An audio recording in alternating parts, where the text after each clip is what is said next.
I'm host Rex Stevens. Alongside pinch hitter, he's back, and now proud father of Drew Ann Melhuse. Adam, thanks for joining us. Thanks for having me, Rex. I'm getting more pinch hit at-bats here than in my career, so thanks for having me. You're hitting them out of the park each time you come, and, I think Paul is just a walking injury. I don't know what's going on. The guy comes back and forth. He probably should just go straight to the DL, take his 15 days, take his 30 days, whatever he needs, and come back strong. Yeah, no, I appreciate you having me on, and I enjoy it, and I'm looking forward to this show and actually what we have coming up, and I'm ready to put my student hat on and learn a lot. So, yeah, me too. Tonight we got a guy coming out of Dallas, Texas. He speaks all over the world. In fact, I think he's headed to Europe starting tomorrow. Again, a functional neurology guy. He's going to talk to us a little bit about gait analysis, about running styles, technique. Talk a little bit about injuries, common injuries. Talk about something that you know a little bit about. I know you were doing some gymnazo.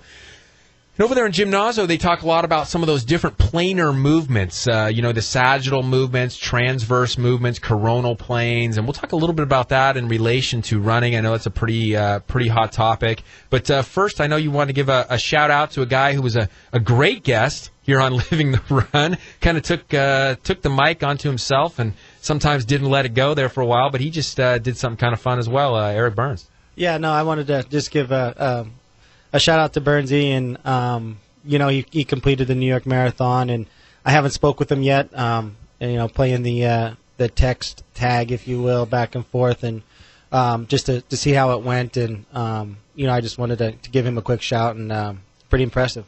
Extremely impressive, and that just kind of brings up the idea of there's always events on the horizon. I was talking to another Living the Run guest just moments ago, actually, in the clinic, Van McCarty, who he's talking about doing the Santa Barbara Triathlon here coming up in a couple of weeks, and I know we got City to the Sea there first week in October. A lot of events out there. I know Nike half marathon and marathons coming up there, I believe, in October. And again, kind of one of the themes over the last little bit is put something on the calendar. Last week we had a hilarious show, and again, some of these shows, if you miss them live, it's not that big of a deal. It's great to listen live on ESPN 1280 The Ticket, but if you miss them, you can find us on the podcast, Facebook.com or on livingtherun.com.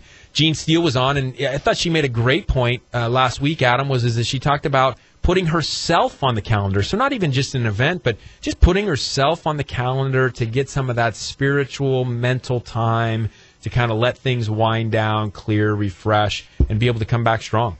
No, you got to, and I did tune in and saw that. I didn't catch the show live. I was watching or listening rather to the first part of it, and then I think my little guy got into something he wasn't supposed to be getting into and spilled, and Grandma went to help, and wine glass broke on the floor, and we had to swoop him up, and there went my show. So I had to go back in and check it out and watch, and it certainly looked like you guys were having a blast and a lot of good information, that's for sure. Hey, your son Eli, he was living the run big time today in our clinic. He was back and forth, up and down the hallway. He was cranking. The speed is starting to come. Speaking of gait analysis, I wonder if we can get Dr. Hall to analyze his gait. It was looking pretty coordinated. His stability is starting to look pretty good. He had the hat on, donning the hat, and sweet kid in the clinic today. A little too much on his toes, I think. I mean, he's strictly on the toes. I know you're not supposed to do the heel strike, but I think he's solely on the toes, and then he gets that left arm, which I dubbed the chicken wing. He kind of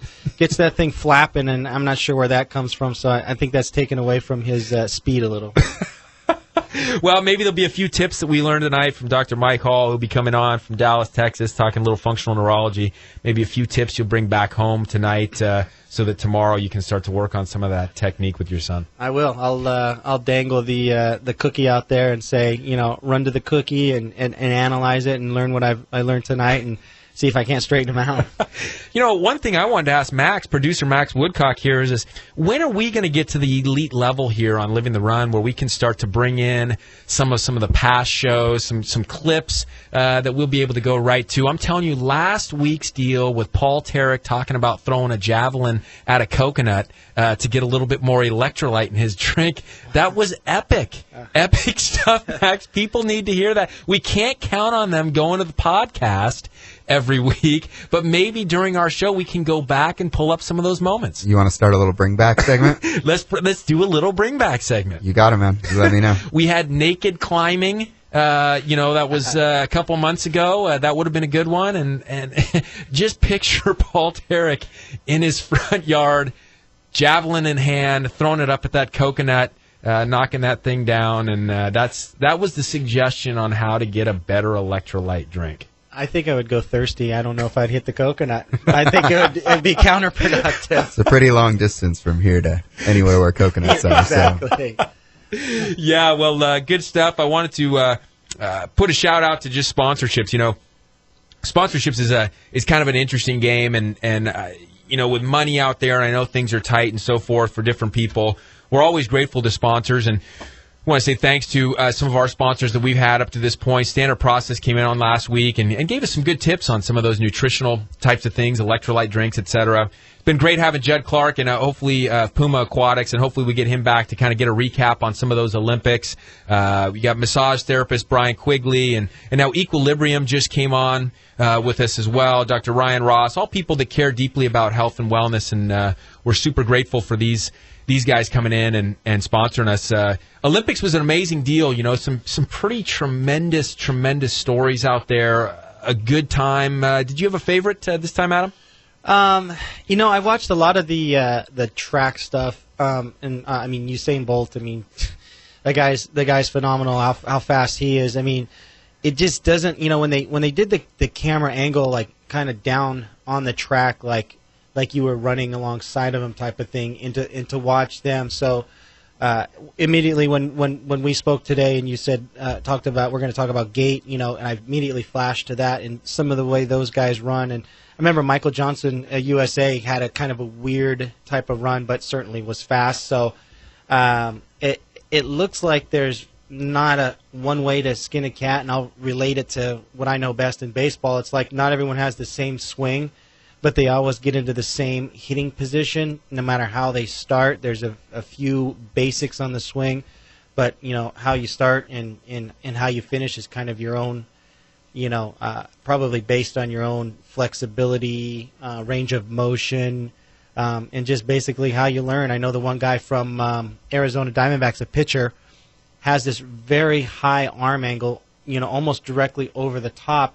And if I remember the story correctly, he learned it throwing hatchets, like hatchets towards, like competitive hatchet throwing. And that's how he developed his arm motion. And the guy's in the big leagues. I mean, it works, So, I imagine tonight there'll be a few solid basics, like non-negotiables, if you will. And then other than that, I don't know. I'm like I said earlier, I'm anxious to learn about this. Yeah, no question about it. I mean, you start to look at guys like Dean Karnazes that's kind of seemed like an anomaly who's on here living the run a couple weeks ago, where you say, now how could a guy go for 100 miles at a time and not have joints start to wear out? And he's even suggested before, I know they've analyzed it very closely, that there's certain things to his mechanics that allow him to be extra efficient. Like you said, those just kind of unarguable types of things. What's amazing about some of those runners, though, is, I mean, you think Usain Bolt at 6'5", it just doesn't fit the build of any of the other guys. You look at all the other guys, and they're kind of short and stocky, built like, pocket Hercules, if you will. And then there's Usain, long and leaner in comparison, and just absolutely phenomenal speed. Is maybe that why he's the best that there is? Because I don't know why that they're so short. I don't.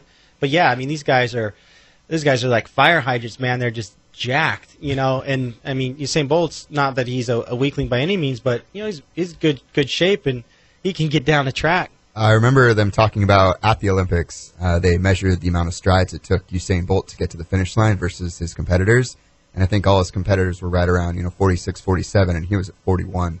Just quite a bit less. Wow. So that might have a lot to do with it. Quite a bit less, no question about it. Remember Michael Johnson, too. The thing with that guy, remember how they would do the instant replay with him, and everything in his upper body was so relaxed. His cheek muscles flailing in the wind. Really kind of an amazing style, but he had an ability to put energy where it needed to be, create the efficiency, and that guy won a lot. Yeah, no, I mean, that's you see that on the replays, these and let's not forget the gals too. They can scoot a little bit too down the track. That was awesome to watch too. 4x100 world record, I believe. Right? They were absolutely flying.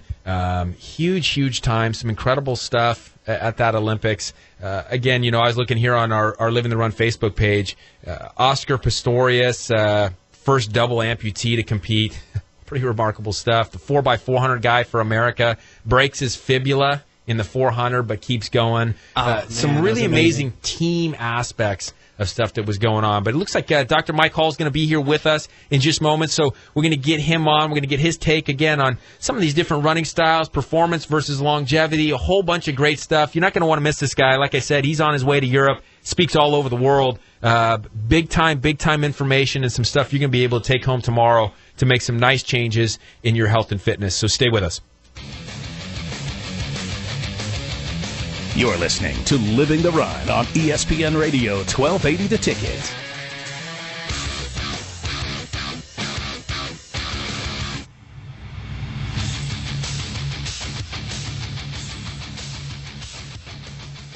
Since 1929, Standard Process has been dedicated to providing the highest quality whole food supplements. Their philosophy is simple: to provide nutrients as they are found in nature. Today, scientists are finding more and more evidence demonstrating the benefits of whole food nutrients over high-dose synthetic vitamins. Standard Process's unique products are sold through healthcare professionals who are trained in using whole food nutrition as the first line of defense for the body.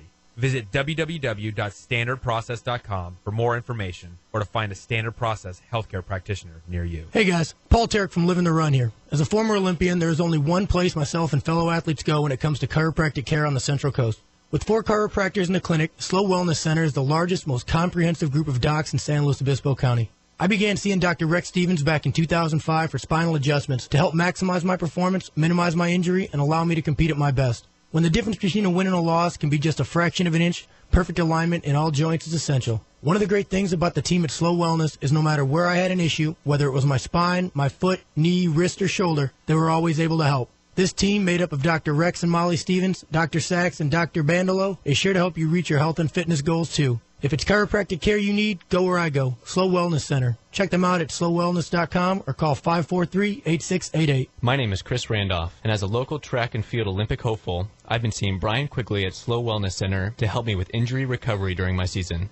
Brian has not only helped me with some very extensive injuries, but has also educated me on the specifics of how my body moves when I compete. His knowledge and touch has helped me achieve personal bests in my competition and has also helped me in injury prevention. Becoming a wellness patient of his has helped me stop my injuries before they start, making time spent recovering shorter, leaving more time spent training for my goals. From injury prevention to wellness, Brian understands the patient and holistically helps them achieve their personal health-related goals. So check out Brian Quigley at peakperformanceslo.com and find him on Facebook and comment a response to this ad and get a complimentary 60-minute massage. Puma Aquatics team offers year-round swim programming for novice, recreational, and competitive swimmers. For 16 years, Puma has developed some of the fastest swimmers on the Central Coast, as well as the nation. Puma has 3 convenient locations to choose from, providing programming for all of San Luis Obispo County. Puma offers swim assessments for new swimmers on Tuesdays and Thursdays at the Slow Kennedy Club, Atascadero Kennedy Club, and Arroyo Grande High School. For more information about Puma Aquatics, check out pumaswim.org. Join the Puma Pride and challenge yourself to reach new levels in your swimming. Puma Aquatics, where pride, passion, and persistence pay off.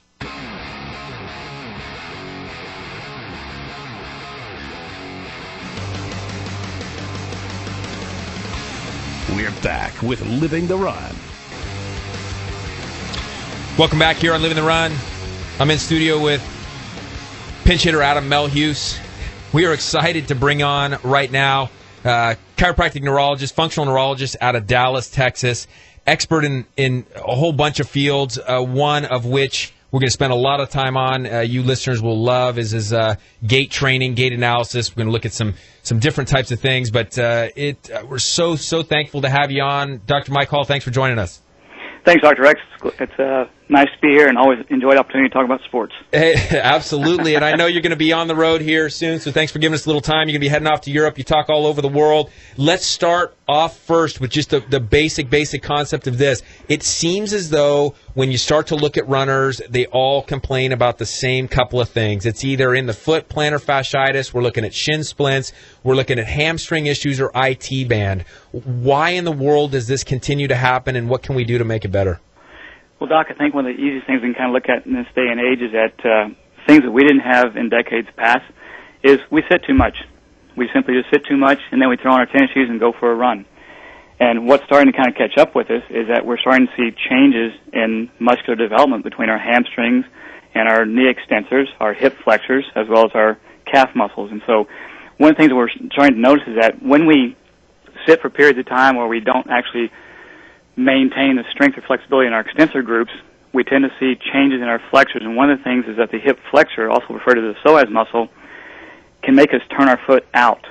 And as you know, when you go for a run, it's not easy for the runner to stop and stretch and warm up and do everything. They just want to throw their shoes on and kind of go for a run.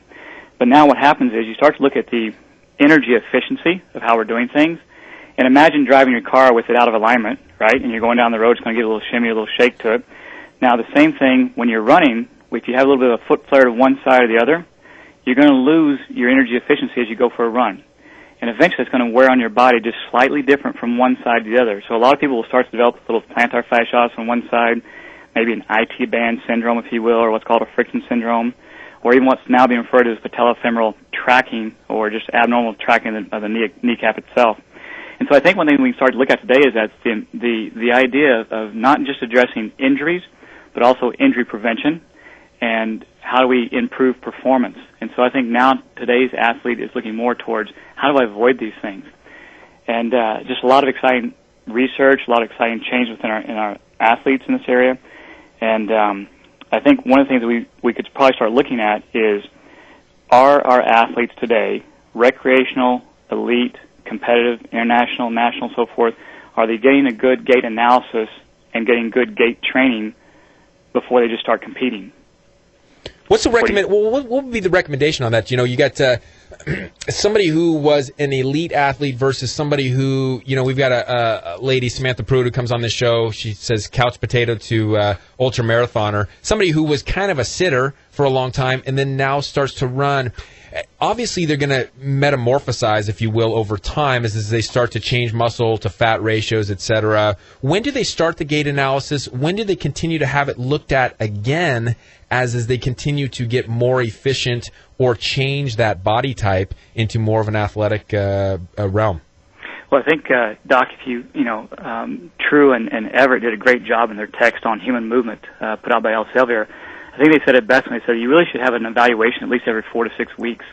And what happens is during training, let's say you take the female athlete, and let's say that when she's not training, maybe she's reading a book, maybe she's studying in class, maybe she's at work, maybe she tends to sit with her weight slightly more towards one hip or one glute more than the other. Or she tends to, a lot of girls will sit, for example, they'll sit on one leg, you know what I mean? And so now when they do that, they start to change muscle tone while they're at rest. Now muscle tone starts to change, so you basically have increased tightness on one side versus the other. Now you go into training. Now you go for a run. Let's say you go for a 5-mile run. Okay, no one really notices. But then there's a slow, gradual fatigue in that one hamstring, and then you start to develop these chronic aches and pains or these chronic injuries. And so now what needs to happen is that we're looking at people getting an evaluation actually before they start a training program, then going through the increments of a training program, and then being reassessed for the next level of training. So if you take someone who's been an athlete before, for the most part, they know how to train, right? But no one's probably really ever looked at them to see how efficient they are in their progressions. Does that make sense? It does. Absolutely. So, I think that's where people are missing the boat is that they have absolutely no clue as to what they're... And this is one thing I think about is what they're doing from the beginning of their workout to the end of the workout. So what happens when fatigue sets in versus when you're fresh? Absolutely. So now once fatigue sets in, what you're looking at is now muscles tend to cramp. They tend to go into a guarding response. And so now what happens, it kind of locks down the joint. So whereas you might tend to get spring out of your plantar arch in your calf, now it starts to get a little bit more stiff on you. And now you tend to shift the workload back towards the hamstring. So now you're trying to piston with the upper leg, if you will, and the hip flexors. And now the hamstrings are trying to do more work, and now you end up with a chronic hamstring injury. And then what happens is people end up getting treatment for just the injured tissue, but they don't get the correction in their training technique. So what happens is the injury now becomes a lingering injury and never really gets a chance to resolve. Talk about the difference in then the treatment aspect there. I mean, it sounds to me like you're suggesting that due to some of these asymmetries if you will, in muscle tone, et cetera, that we would have to then asymmetrically probably treat this, right? We have to. Absolutely. We have to. Yeah, one of the problems I think people have maybe is they go to yoga class, they go to Pilates class, whatever, and everything is done symmetrically or bilaterally, but they still come out and they hurt a little bit. And so this kind of concept of training something asymmetrically doesn't seem to be really out there. And Doc, you hit the nail right on the head, and this is where performance training comes in, performance analysis, functional movement analysis has got to be the key to today's athlete, recreational or competitive, because here's what happens is, now let's say that you have this, let's say, I'm right-handed, for example, and are you right-handed or left-handed? Right-handed. So right-handed, so we're both right-handed, so we tend to do things a little bit more with our right hand than we do our left, right? Yep. And so now what happens is, we're going to have a little bit of change in muscle morphology, if you will, between the right and left sides. Now, if we go to the gym and do bench press, and we got one arm slightly stronger than the other, then we end up on the weak side recruiting another muscle to help out, therefore making us prone for an injury just waiting to happen.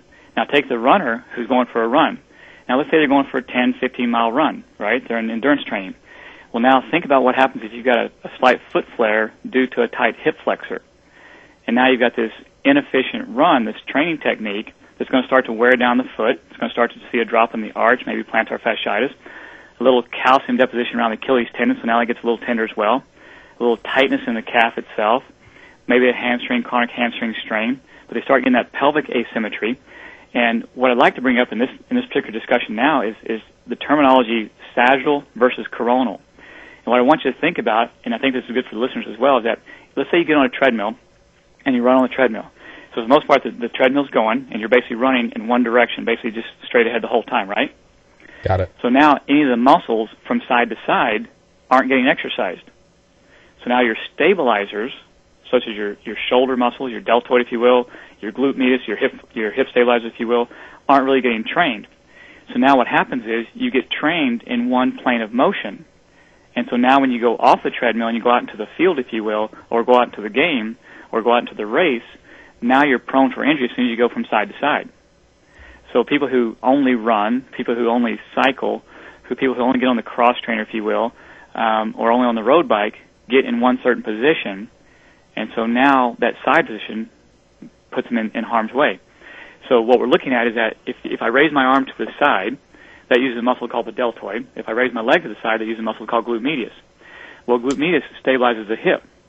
So if I'm just running all the time, but I've got a slight asymmetry of one side versus the other, so I've got a dominant leg, so maybe it's a soccer player who's got their striker leg, or you look at the martial artist who's got their primary strike leg, then what happens is they develop a slight asymmetry between the two sides, and now they're prone for injury because they're guarding around that hip capsule or the joint itself.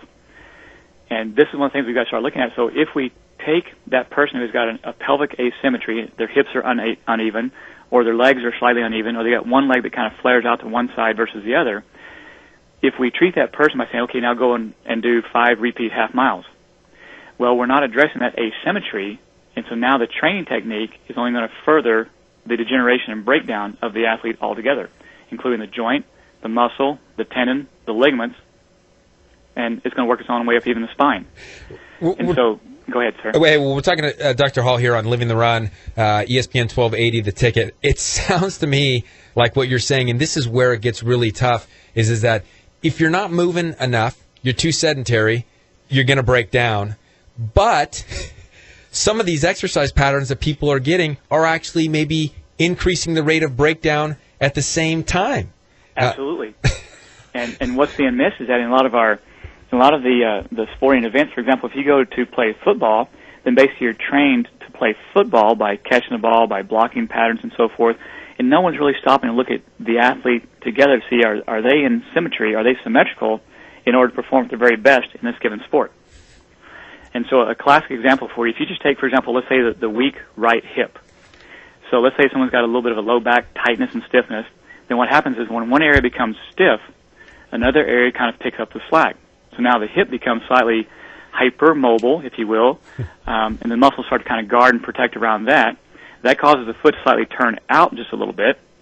Now that causes the kneecap to displace ever so slightly. So now the person may have a snapping hip syndrome. They may have pain in their hip. They may start to have a patellar tracking dysfunction, so chronic knee pain. They may also develop when the kneecap starts to track to the side, Now they're going to have what's called IT band syndrome. That then leads to weakness of their anterior shin muscles, which can lead to shin splints, which then drops their medial arch, which leads to plantar fasciitis, which eventually can lead into arthritic changes in the great toe, what's called primus tarsus, or even leading to a neuroma in the foot. So one simple asymmetry of just simply the hip and pelvis and low back can cause a whole entire lower extremity dysfunction. Hey, Dr. Hall, Adam Melhuse here. Hey, Adam, how are you, sir? Great, how are you? I'm wonderful. I'm kind of excited. I'm soaking it all in. This is awesome stuff. So, as Dr. Rex mentioned, I'm a former Major League player and catcher, right? Former catcher, yes. Yeah. Sitting in that shortened hip flexor position quite often, I feel it daily. Yeah. So, but as I'm tracking with you here, it brings back memories and the feelings that I had as far as how my body was, and I definitely wasn't. I don't know, for lack of better, in line every day as far as my body was. Yeah. So I'm the kind of guy that likes to kind of start the movie and then go ahead and Google the synopsis and find out the ending before. So let's kind of jump to the solution here. This is awesome stuff because I can associate with some stuff that's going on with me now as I'm trying to get in a little bit more of running. I think the 5th grade. My school district was the Lincoln Unified School District, the 50-yard dash back in the 5th grade. After I won that, I don't think I was fast ever again. It was amazing. The day after, I was just like, you're going to be slow, and I was slow, and hence the catcher position. So, yeah. But anyway, so the hip flexor and all of this stuff. So how do you, because we're not going to stay in line every day. If I just can relate to myself, I know there's a little tweak, hence I go and see, Dr. Rex to get me back in line and snap, crackle, pop, and I feel better. And so how do you stay in stay symmetric and stay in line? I know it's not going to happen throughout, the day. You said 4 to 6 weeks to get checked and believe it or not, I never was checked with my gait. I figured I wasn't a fast guy, and that's just, it is what it is. I wish I could go back and do it over again, having heard the stuff. So how do you stay in line, if you will, and are these Vibram shoes, that you see now all over the place, are these things good? Are they bad? Where do I go? All right. Well, I like what you're saying here because the synopsis is always the best, right? Yeah. So here's the idea, is that if we sit facing straight ahead, then our problems are going to be to the side, right? In other words, the quarterback has his blind side, the point guard has his blind side, and even as a catcher, you probably found yourself throwing with one hand dominantly over the other, right? Correct. So we got the catching hand and the throwing hand and so forth. So what happens is you found yourself kind of shifting your weight. So the idea that comes out of this is really cross-training, right? In other words, so if you're going to play catcher position, then you want to have a good doctor in your corner, chiropractor, Dr. Rex, so to speak, who understands the body and says, okay, if I'm going to play this position, then here's the exercises and muscles that have to be facilitated by my off-season or my cross-training regimen that hopefully is directed by my doctor. So in other words, if you have tight hip flexors, then we've got to make sure we strengthen your hip extensors. Got it. And so that's what's got to come in your training so that your performance is as long as it can be, because obviously most athletic careers that are professional are fairly short-lived, right? Right. And then the idea is that we don't tend to have a good deep training program, so basically kind of on your own. And if you have that tight hip flexor issue, then you'll probably find as time goes on, your low back is stiff. Now you really can't hardly stand up like you used to. Correct. And so now what's got to happen is, first of all, a chiropractor is one of the key things you want to have in your back pocket, because the idea is look at the spine first, because the spine always comes first, and then the limbs.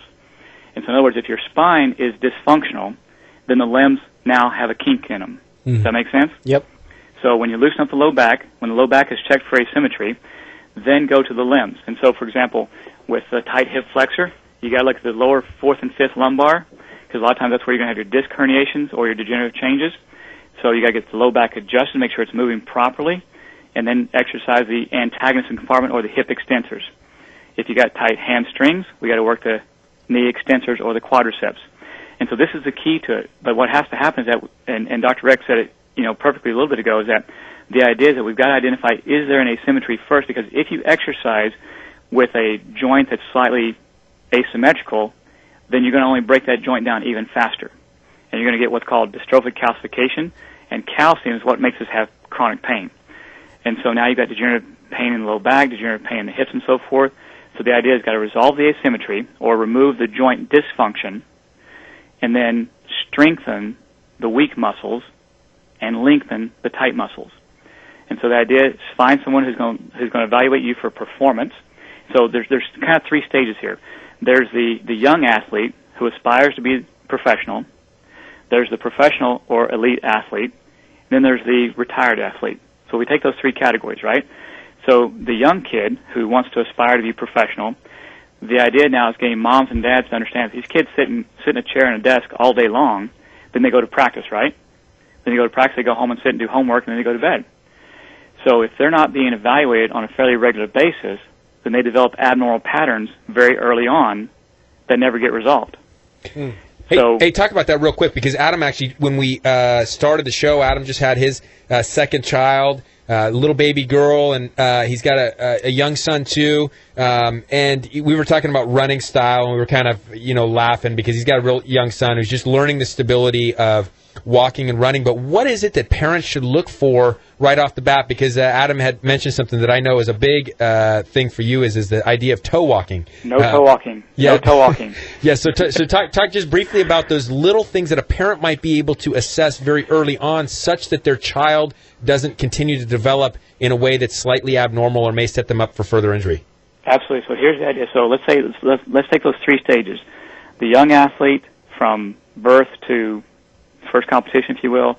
Let's take the elite athlete, professional, then we'll take the retired athlete. So in the younger generation, if you will, the younger child, the younger athlete, if you will, one of the things that happens today is that a lot of times if you put your finger into a kid's palm, a newborn kid, if you will, they're going to grasp and try to pull up. They want to pull up their flexors. And what happens is children, babies and so forth, don't have good extension. So everything about them is flexion, but they're trying to develop extension by the end of that first year of life. So it's very, very important not to rush that process. Keep them on the ground as long as you can. Throw pillows down the floor, create uneven terrains. Let them work those small muscles of the spine. And that's what you want to do. So don't rush the kid to walk upright too soon. Let them do it on their own. And then what happens is they'll start to raise their head up. And again, the spine comes before the limbs. They'll raise their head up. Then they'll start to push up using their triceps or elbow extensors and the middle of their back. Then eventually they'll start to sit up. And so as parents, what you want to do is that your kid really should be standing at least by the end of the first year of life. They should be sitting fairly well anywhere between 4 to 6 and 7 months. And you should start seeing those attempts at locomotion. But if a child seems to want to pull with one leg or push with only one leg and not using both sides equally, then that's the first sign to get checked out for a developmental delay or an asymmetry. And what happens is the brain is developing slightly asymmetrically from one side to the other initially, and so we got to watch those as brain develops, then so do the motor patterns. And again, one of the nice things about being human is that our posture, our walking and running ability has a lot to do with the health of our brain. So when you see someone who doesn't walk so well or run so well, you've got early insight to the brain not being as healthy as it could be. And since the brain really drives everything else in our bodies, if it's not healthy, something else is going to pay the price as well. So you don't want a child to toe walk. Toe walk is what you see in conditions such as cerebral palsy, some anxiety types of disorders. We see it very often times in the hyperactive child. So you want that child to have good, strong legs, which you want them to push off. And so you want to look for that child to be able to stand and begin to develop their squatting strength. So just like you'll see a baby. How old is your child, Adam? He's 17 months. Oh, perfect. So I'm sure he's already kind of up and around, right? And push-ups and sit-ups and... No, just kidding. Just kidding. He's already got him under the squat rack. He's under the squat rack. Are you guys doing kips? Are you guys doing kips already? Exactly. Huh? And then into the batting cage for hitting. There you go. Switch hitting, though, right? Switch hitting, yes. There you go. Yeah, no asymmetries. So there you go. So what happens is children don't really have to be handed. So as long as they can, let them do things with both hands. And if you see the child's kind of preferring one hand, start letting them do other things with the other side, kind of making the environment appeal to the other side. In other words, you want them to walk with both feet, right? And that's the idea. So you want them to have you want them to have a certain gait pattern, but at the same time be able to squat, have stabilization, and then begin to use the hands independently. So as we go from crawling to standing upright, the feet become more just for our movement, while our hands become more for fine coordinated skills. So the more we can play catch with our kids and things like that and have them hitting balls, the better. The more they can start catching a Frisbee, even better. But for parents to watch that young athlete and watch their feet. Watch to see that they're in line, and one's not toeing out versus the other one, and making sure the knees and the ankles and the hips all kind of line up. And again, as a parent, what we need to do as healthcare providers is that for parents that aren't sure, just get to a good health provider, Dr. Rex, a similar chiropractor, myself, whoever's out there that's doing these type of things, and just make sure the kid gets checked out properly. And then you can have a baseline, just like in your blood pressure taken at your doctor. Now he's got it on record, and now you can refer to it every so often and kind of see where you're at. No, what's interesting about that is we did take my son Eli. We took him into the clinic, and Rex and Molly adjusted him, and I believe today my daughter was in there too, and I haven't got the recap of that appointment, but I'm pretty sure she got adjusted, and she's only not even a week old yet, and so that's in to go back a second, my son Eli will grab, and if he's holding a set of keys, which are very, very important to him, in one hand he'll throw, if he's holding them in the left, he'll throw with the right, and then the other time, if he's holding them in the right hand, for instance, he'll grab the tennis ball with the left and hug. So they're like, Perfect. Is he right or left-handed? And I'm like, I don't know. Don't worry about it right now. Okay, good. Right now, it doesn't matter because he'll grow into it, especially when he gets towards school, and he'll grow into it as he watches mom and dad. But for right now, you want him to use both hands as much as possible, right? Because he's really developing his brain. Good. And so that's all part of my plan. Absolutely. You want him to be a genius, right? So he can balance that check later on. Exactly. Hey, I want to come back here in just a minute. We got to take a quick break. Dr. Hall, can you stay with us for just a minute? Absolutely. I want to touch on two things, but one of them was that calcium thing that you mentioned. It's a huge, huge topic. I think people don't quite understand it. We got to go back to that, talking about calcium and pain in just a minute. More with Dr. Hall on Living the Run in moments. You're listening to Living the Run on ESPN Radio 1280 The Ticket.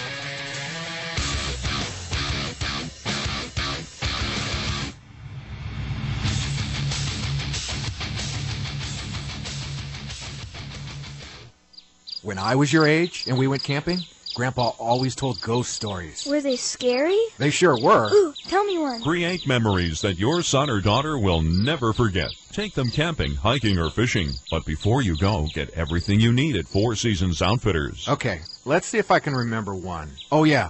A father and son were camping. You mean like us? Uh-huh. And not far from where they were was a spooky old shack. Is that where the ghost is, Dad? You'll find backpacks and tents, freshwater and deep-sea fishing equipment, campfire cooking supplies, guns and ammo, everything you need for your next adventure in the great outdoors. Anyway, everything is quiet when all of a sudden, out of nowhere, they hear a voice. Hey, guys. Ah! What's wrong? I was just bringing marshmallows from the kitchen. Even if the adventure is in your own backyard. Four Seasons Outfitters, your outdoor adventure headquarters for more than 25 years. 432 High Cara, San Luis Obispo. Hey, honey, can you leave the back porch light on? Puma Aquatics team offers year-round swim programming for novice, recreational, and competitive swimmers. For 16 years, Puma has developed some of the fastest swimmers on the Central Coast, as well as the nation. Puma has 3 convenient locations to choose from, providing programming for all of San Luis Obispo County. Puma offers swim assessments for new swimmers on Tuesdays and Thursdays at the SLO Kennedy Club, Atascadero Kennedy Club, and Arroyo Grande High School. For more information about Puma Aquatics, check out pumaswim.org. Join the Puma Pride and challenge yourself to reach new levels in your swimming. Puma Aquatics, where pride, passion, and persistence pay off. The ultimate choice for sports massage in SLO County? Peak Performance. Conveniently located at SLO Wellness Center just blocks from Cal Poly is ready to assist you to reach your personal best. Calling all athletes and fitness enthusiasts. If you're ready to start alleviating symptoms by addressing the true problems, if you are seeking efficient and effective body work, then you can count on Peak Performance. Nagging injury, losing the bounce in your step, pain or tightness keeping you from training hard and reaching your goals? Raise your standards, raise your expectations. Call Peak Performance 543-8688. Folks, when it comes to the health of my teeth, I will not compromise, and neither should you. It's time you go where my wife and I go see Dr. Ryan Ross. I get it. Not everyone loves a dentist, and heck, even a few of you out there are scared to death of these offices. Bad past experiences? Well, you ever had a bad haircut? How about a bad meal somewhere? You didn't stop getting your haircut, and you certainly didn't stop eating, so stop ignoring your teeth. Dr. Ross's gentle approach, calming demeanor, and office full of upbeat staff put your dental fears to rest. Conveniently located in a great little house on Marsh Street downtown, Dr. Ross's office exudes the highest level of professionalism, mixed with an atmosphere much like your own home. Look, nobody's in a rush here. It's not a get 'em in, get 'em out atmosphere. Every time I'm in Dr. Ross's office, it's like I'm the only guy that matters. No distractions, just full focus on my oral health. If you're interested in the highest quality in dental care and want to walk out of the office every time with a smile, call Dr. Ryan Ross today, 541-5800.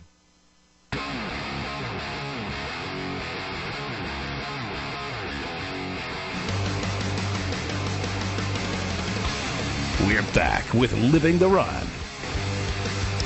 Fascinating stuff with Dr. Mike Hall. I'm telling you, Max, I said it last week, we need 2 hours on this show, not one. There's too much stuff going on. Dr. Hall, a couple things here. You know, we're talking about some different evaluation techniques, some different things, common injuries and so forth.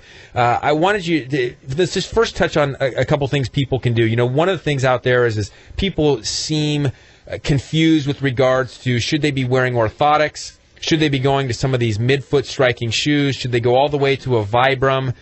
Should they be using foam rollers, the stick? How do they help avoid some of these gait mechanical problems that are causing some of these repetitive stress or chronic injuries in the lower extremity? Well, Doc, one of the first things has to be is really every person who's exercising for health and longevity needs to be seen by a sports chiropractor or someone like us that can do an evaluation and identify where the asymmetries are. People by themselves don't really tend to pick up on the asymmetries. For example, if the person simply stands and looks into a mirror, if one foot turns out, there's an asymmetry. That needs to be resolved. Another issue is reach one hand behind your back, reach the other over behind your head, and see if you can touch your fingers together. Most people can touch on one side, but have difficulty touching on the other side. That's an asymmetry. It's going to cause shoulder, upper back, and neck dysfunction. So a couple little things you can do is one, simply as an individual, look at your posture and see if you notice certain things. If your pants kind of rub the ground on one side but not on the other, there may be some pelvic unleveling. That's a classic one. Classic. You see it all the time, right? And then, what about balance? Talk about balance for a second. Balance side to side. Absolutely. If you kind of stand together, if you stand there again in front of a mirror, put one foot in front of the other, cross one hand, cross your arms in front of you on your chest, and close your eyes.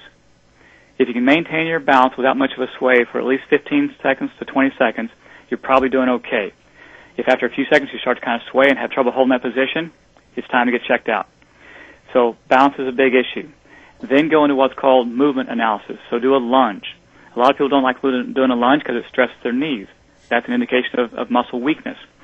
But a single leg lunge done by someone who's an authority in the field can evaluate if this is an asymmetry that needs to be dealt with, because sometimes one knee will kind of wobble in. Like sometimes you watch someone doing squats, right? They got their knees kind of wrapped. They're doing squats and they start to kind of bend down. All of a sudden one knee kind of buckles in. That's the asymmetry.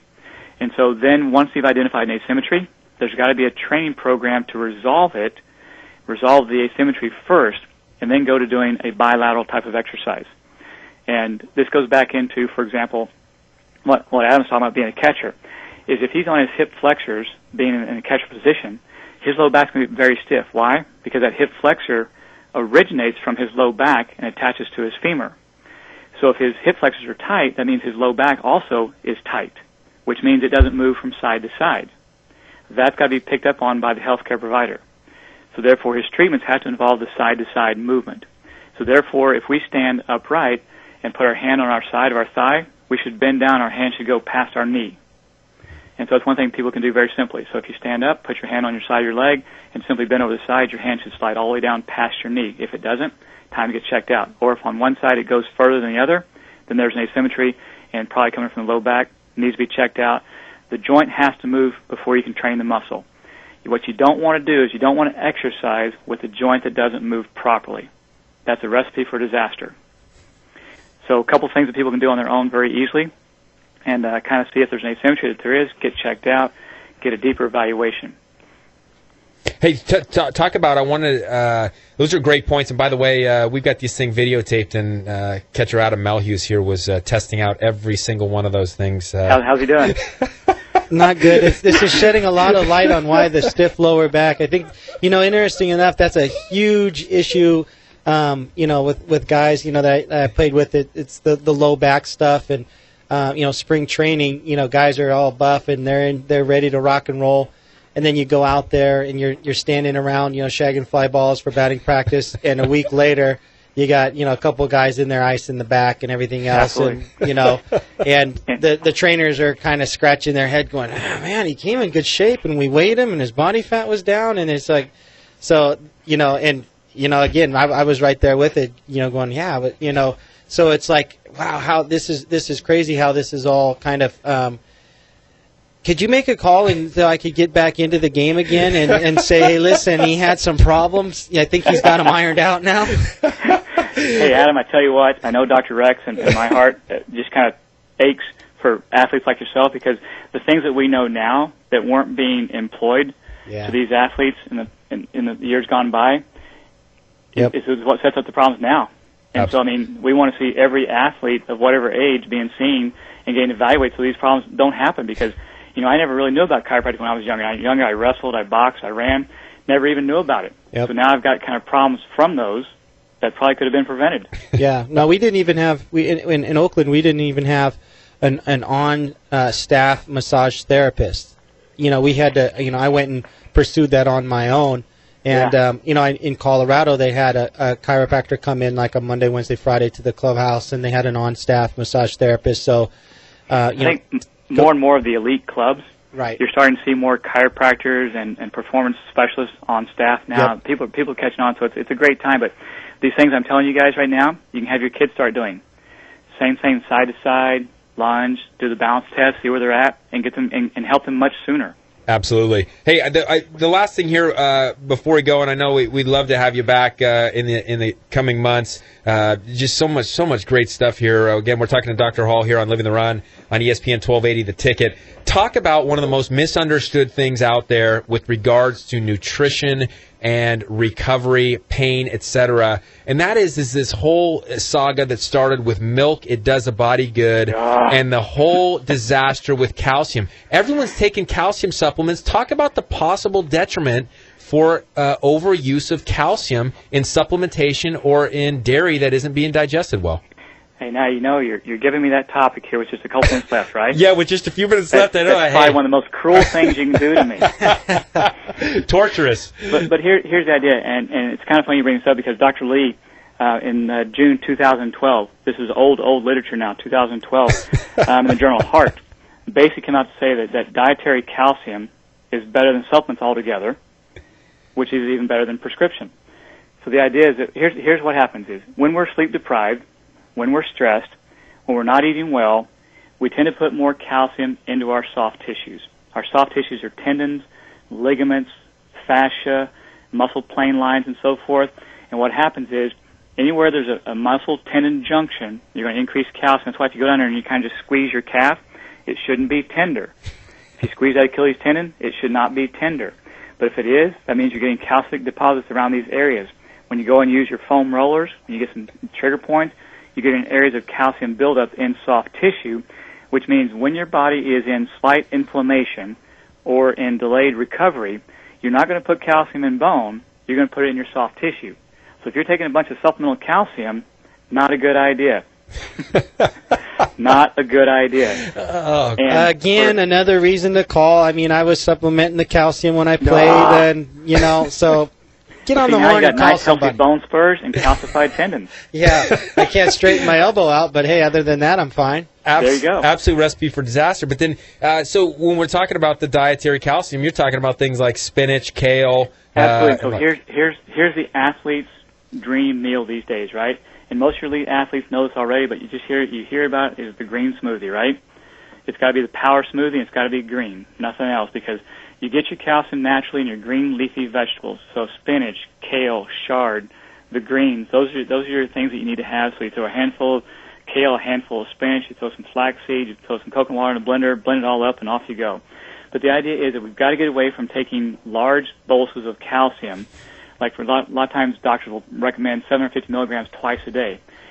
You would never, ever want to give that to a female. You give that to a female who's stressed out, who's got an elevated heart rate, shallow chest expansion. She's already got some issues going on health-wise with regard to migraine headaches or chronic fatigue, then all she's doing is putting that calcium on her soft tissues, and she's just an accident waiting to happen. So obviously the book Milk the Deadly Poison is a great book to look at. But what you want to realize is we need our calcium from our green leafy vegetables, which tend to have magnesium and other macro and micronutrients in it as well, which kind of balances the calcium-magnesium ratio. That's the way it's got to be. So that's got to be the big push, right? I mean, is that why we're seeing so many magnesium supplements starting to surface? Magnesium is a competitive antagonist to calcium. So that's why what happens when people are calcium dominant, they end up getting insomnia. They need to have magnesium and some kind of supplement at night to even sleep better, mild calm PM types of things, along with passiflora and valerian root, because magnesium helps to offset the detrimental effects of calcium. And so whenever you can take magnesium and it helps, then you are in calcium overload. This is why patients, one of the biggest messes of all time is when patients are osteoporotic and they're prescribed calcium. What people don't realize is that your nervous system will pull calcium out of bone to maintain synaptic communication. In other words, the brain needs that calcium to communicate with itself. So this is why people who oftentimes have moderate to severe osteopenia or osteoporosis will have normal calcium levels in their blood. So then if you have normal calcium levels in your blood and your doctor prescribes you a calcium supplement, that means you're going to probably storing most of that in your soft tissues, which then means now you've got fibromyalgia. Now you're developing the whole adrenal fatigue and the hypothyroidism, which can progress into Hashimoto's thyroiditis. And now you just got one big mess upon the other. So what we're having to do with a lot of these patients is come back with magnesium supplements, start to do deep breathing, start to align the spine, open up the lungs, reduce the flexor tone. It's just a mess. So we got to really keep a close watch on calcium. Calcium is very important to us for our body's physiology, especially to the nervous system. But we got to get it from the right sources. And what adds to this, Dr. Rex, is that when you have a dominant flexed posture, in other words, just imagine sitting at a desk behind a computer all day, or your smartphone or your iPad, your head's down, your arms bent, your knees are bent, then now what happens is you're putting calcium in those muscles. So calcium in your biceps tendon, calcium in your hamstrings tendon, calcium in your Achilles tendon. So now what happens, you go to stretch out. What's that calcium trying to do? Resist that. And now all of a sudden the guy's walking across the soccer field and has a spontaneous rupture of his Achilles. Hey, crazy stuff, Dr. Hall. I hate to cut you off. It is so good. We're going to get you back on. Safe travels to Europe. But we got to come back and we got to talk more about this stuff. Thanks so much.